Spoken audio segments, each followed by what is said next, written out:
Mr. President, when it comes to this Epstein stuff, we have questions, and we've waited patiently and patiently and patiently. We're not buying what you're selling. We watched the FBI pull out all these things from Epstein Island.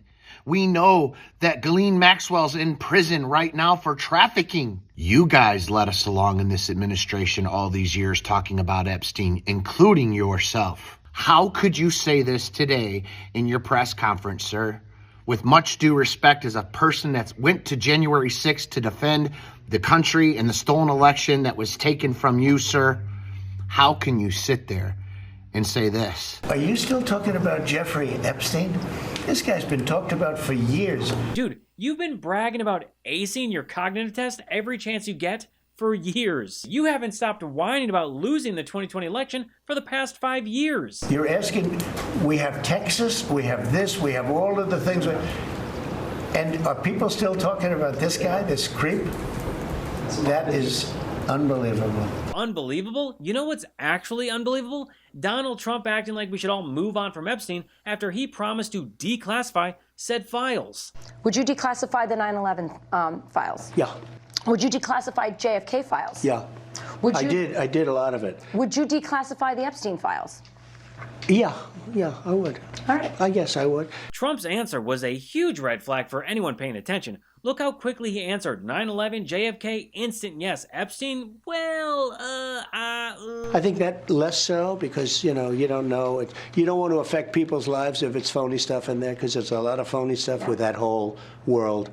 But I think I would. Phony stuff? Or was it that he used to party with Jeffrey Epstein and underage girls, called Epstein a terrific guy, and publicly wished Epstein's partner in crime, Ghislaine Maxwell, well? Don't know. I haven't really been following it too much. I just wish her well, frankly. I've met her numerous times over the years, especially since I lived in Palm Beach, and I guess they lived in Palm Beach. But I wish her well. Yikes. Oh, and here's something else that didn't make headlines. Fox News edited the second half of Trump's answer about declassifying the Epstein files, which is pretty interesting considering the fact that Donald Trump just sued Paramount for $16 million in a shakedown because of an interview that 60 Minutes did with Kamala Harris. Would you declassify the 9/11 files? Yeah. Would you declassify JFK files? Yeah. Would you, I did a lot of it. Would you declassify the Epstein files? Yeah, I would. Attorney General. So now that Trump's own DOJ released a memo saying that Epstein died by suicide and there is no actual client list, he wants us to pretend that we've never heard of Epstein. Good luck with that. All right, fine. Let's say there is no client list, but you're honestly telling me that there are no documents that could reveal important information about Epstein and those who victimize young women? Do you want to waste the time and do you feel like answering? I don't mind answering. I mean, I can't believe you're asking a question on Epstein at a time like this where we're having some of the greatest success and also tragedy with what happened in Texas. It just seems like a desecration, but you go ahead. Apparently, Trump is now thinking that everyone's just going to forget about Epstein, which is going to be a little bit hard considering that he and Epstein were BFFs. So how do you know this? That was close to straight. So I need the dump. Just give me Donald.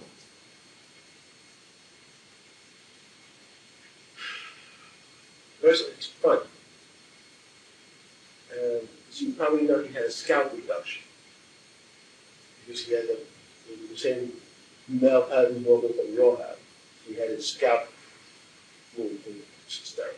It's also going to be hard to just gloss over the fact that Donald Trump promised multiple times that he would declassify those files after his base spent years screaming for them. It's just very strange for a lot of people that the list of clients that went to the island has not been made public. Yeah. It's very interesting, isn't it? Probably will be, by the way. Probably. So if you're able to, you'll be... Yeah, I'd certainly take a look at it. Now, Kennedy's interesting because it's so many years ago. They do that for danger, too, because, endangers certain people, et cetera, et cetera. So Kennedy is very different from the Epstein thing.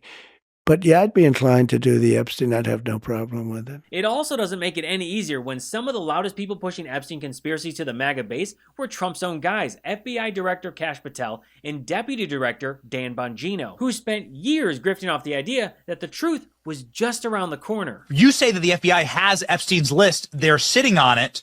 That doesn't seem like something you should do. You're protecting the world's foremost predator. That seems like an evil thing to do, regardless of who may be embarrassed in the release of that list. Why is the FBI protecting the greatest pederast, the largest scale pederast in human history? Simple, because of who's on that list. The Ghislaine Maxwell Black Book. What names are in there, man?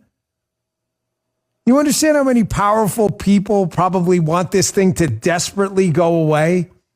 How many people were interconnected with this Epstein sex ring operation? I heard from a reporter once that there were tapes. A very well-respected reporter, many of you know, that there are a lot of tapes out there of a lot of people. I'm not ever going to let this story go because of what I heard from a source about Bill Clinton on a plane with Jeffrey Epstein. I talked about it yesterday. You can go check it out. I'm not letting it go ever. Ever. But now that they're in charge, suddenly it's no list, no murder, please move along. You said Jeffrey Epstein committed suicide. People don't believe it. Well, I mean, listen, they have a right to their opinion, but as someone who has worked as a public defender, as a prosecutor, who's been in that prison system, who's been in the Metropolitan Detention Center, who's been in segregated housing, you know a suicide when you see one, and that's what that was. He killed himself. You want me to? I've seen the whole file. He killed himself. Keep in mind, this question about Epstein that caused Trump to freak out during his cabinet meeting wasn't some QAnon-style curveball yelled from the Four Seasons Total Landscaping parking lot. This happened in the White House on live TV one day after the Epstein memo was released. Trump believed that memo was supposed to be the final word, but instead, Trump gave us a meltdown, and now we have even more questions. Like, why are you more offended by someone bringing up Epstein than you were by the actual crimes that Epstein committed? That's suspicious. Are you still talking about Jeffrey Epstein? Yeah, Donald, we're still talking about him because when your reaction to a simple question is total panic, that doesn't make the story go away. It means we're getting closer to the truth, especially when Attorney General Pam Bondi told everyone this back in February. The DOJ may be releasing the list of Jeffrey Epstein's clients? Will that really happen? It's sitting on my desk right now to review. That's been a directive by President Trump. I'm reviewing that. I'm reviewing JFK files, MLK files. That's all in the process of being reviewed because that was done at the directive of the president from all of these agencies. So just to review this one more time, she had the Epstein file, she had the list, and she said it was on her desk as a directive from Donald Trump. You said last week that you have the Epstein files on your desk. When can we see them, and what's taking so long to release them? I do. Jesse, there are well over, this will make you sick, 200 victims. 200. So we have well over 250 actually. So we have to make sure that their identity is protected and their personal information. But other than that, I think tomorrow, the personal information of victims. Other than that, I think tomorrow, Jesse, breaking news right now, you're going to see some Epstein information being released by my office. What kind? Are we going to see who was on the flights? Are we going to see any evidence from what he recorded? Because he had all of his homes wired with recording devices. Yeah. What you're going to see, hopefully tomorrow, is a lot of flight logs, a lot of names, a lot of information. And she wasn't the only one saying this stuff. Even Alina Habba said this during the same time. There is a reason why people are asking about this. This is by far, and I'm a supporter. 3 times I voted for this man. This is by far the biggest fumble of the administration they've had thus far. And here's the reason why. If you remember the president winning, he had a conversation with Fox News, the great Rachel Campos Duffy, and she asked, Mr. President, 9/11, yes. John F. Kennedy, yes. Epstein, he didn't say yes. He was a little bit hesitant of bringing that information out. Why? So why does his leadership team go out there and are like, we have this information and we're going to release this and cash? And let me tell you what we have with Pam Bondi out of the state of Florida. She knew everything about Bondi, about Epstein. Why are you fumbling this? Why are you not having an emergency meeting together to conversate and say, hey, we're going to be on the same page with messaging on this? All you have to do is send a message. That's not subtle. That's a direct promise from Trump world that explosive details were coming. But now during the cabinet meeting? It seems like a desecration, but you go ahead. Sure.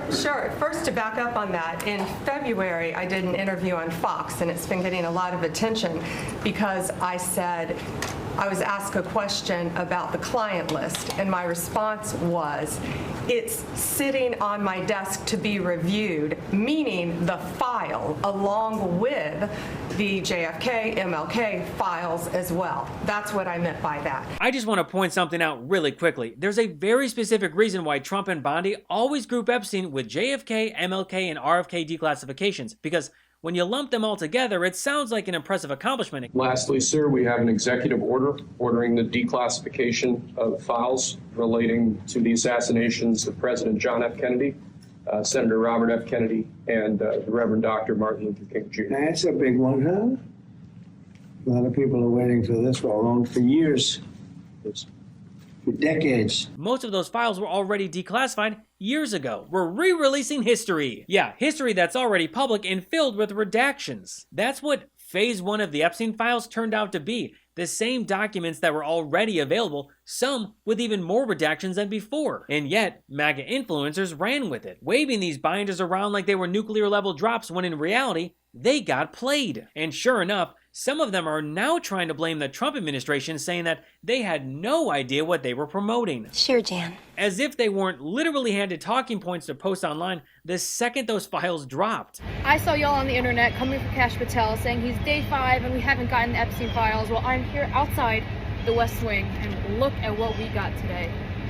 The Epstein files, baby. Let's make America safe again. But what's wild is that Trump clearly didn't realize the people still demanding answers about Epstein are his own supporters, and they're furious. Far-right influencer Laura Loomer and Trump's biggest fan posted, "Please join me in calling for Blondie to resign." How many more times is this woman going to get away with effing around before she is fired? She also posted, "If Pam Bondi doesn't get fired over this Epstein memo, people are going to be so blackpilled." Marjorie Taylor Greene chimed in too. What about Ghislaine Maxwell's Little Black Book? The 97-page book with names and contacts of world leaders, celebrities, and businessmen? No one believes there is not a client list. Even the roid-raging Hodge twins were upset. Trump has to fire Pam Bondi. She went on camera and told the world she has the Epstein client list on her desk. Now they say there is no list? Trump stoked this fire, and he built a movement on conspiracy theories and half promises, and now even his most loyal supporters are beginning to turn on his administration. There is a reason why people are asking about this. This is by far, and I'm a supporter,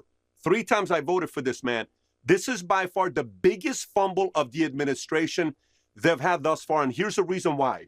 If you remember the president winning, he had a conversation with Fox News, the great Rachel Campos Duffy, and she asked, "Mr. President, 9/11, yes.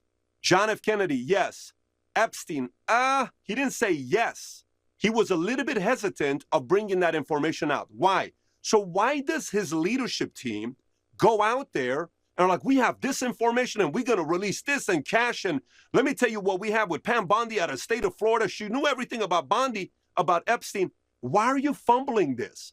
Why are you not having an emergency meeting together to conversate and say, hey, we're going to be on the same page with messaging on this?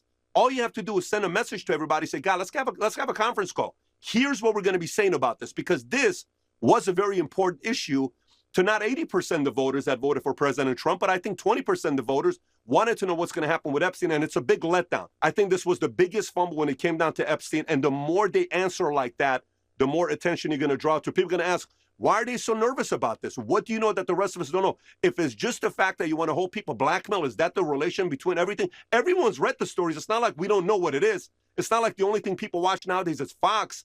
People watch Twitter, people go X, people go CNN, people go ChatGPT. People know what happened with this guy. But my biggest suggestion, let's not have another fumble like the one we just had here, because this was the biggest fumble by the administration. What Was That exists because of viewers like you. With billionaires controlling the media and misinformation everywhere, supporting real reporting matters now more than ever. Become a paid subscriber today at whatwasthat.show for more episodes, articles, and breakdowns. I'm fully independent, so your support helps run this one-person production. Prefer to listen while you're on the go? What Was That is available on all major podcast platforms. Apple, Spotify, you name it. Until next time, I'm Gabe Sanchez, and this has been What Was That?